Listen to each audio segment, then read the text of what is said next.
Hey, how's everybody doing? Welcome back to the channel. We have a pretty fun video today because the Vikings made some moves yesterday. The Vikings went out and they signed Jesse Davis, offensive lineman from the Miami Dolphins. He played tackle last year, but he's mainly a guard, and he could potentially be our starting right guard. We also signed corner from the Denver Broncos, Nate Hairston. DB, special teamer guy, really sneaky pickup actually. I like him a lot more. And then also, we got to talk about Wyatt Davis for a couple minutes. What's his role going to be? Because it seems like we're bringing in some offensive linemen, and Wyatt Davis is getting shoved under the rug. I'll be giving you guys my thoughts right now. All right, so let's start off with Jesse Davis, the newest signing. So he signed in a one-year, $3 million deal. Originally, when I saw this deal, I said, why the hell are we giving $3 million on this year's cap to a guy like this? But obviously, in this new age of NFL, when you see a guy that signs for 1 year, $3 million, you can assume only about $1 million of that's going on the cap, which is true in this case. $1.25 million is just hitting the cap for Jesse Davis this year. Last season, he offered a 52.5 PFF grade, however much stock you put into that. But he's 30 years old, he's 6'6", and he's 325 pounds.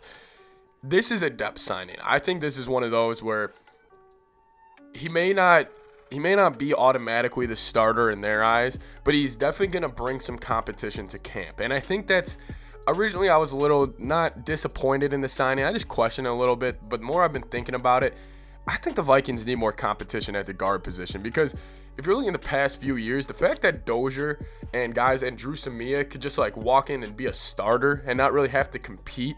I mean, I thought it was very just dumb. I mean, it was just stupid out of the Vikings. So you're bringing in a veteran to also compete with other guards you have on your roster. I just think it's a good move. But obviously the guys he would be competing with would be Wyatt Davis, and that's who I'm going to talk about for a little bit right here, because Wyatt Davis, if you guys don't remember, I just want you guys to go back in your little time machine and go back to last year's draft with Wyatt Davis.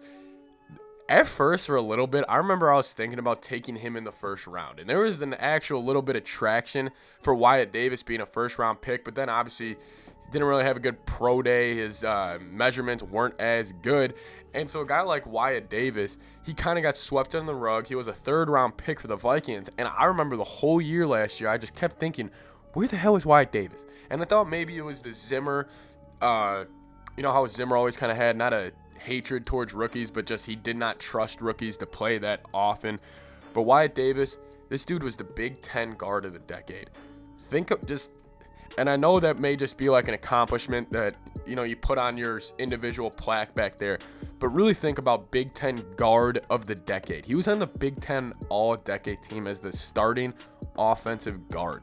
Think about the amount of offensive linemen over the past 10 years that have came from the Big Ten, and especially just interior offensive linemen.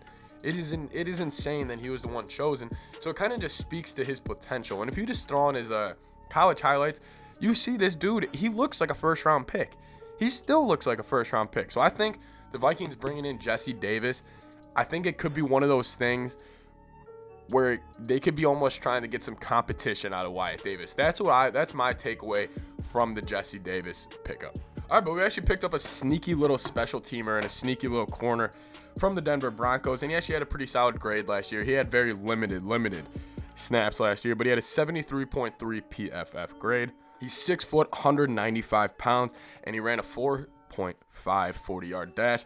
This guy, I think this is the definition of a depth play. And also Ed Donatel, he's coming from the Denver Broncos last season, so he's familiar with Nate Hairston. So maybe he thinks a little higher of Nate Hairston than obviously guys like us, because he's seen him every day in practice.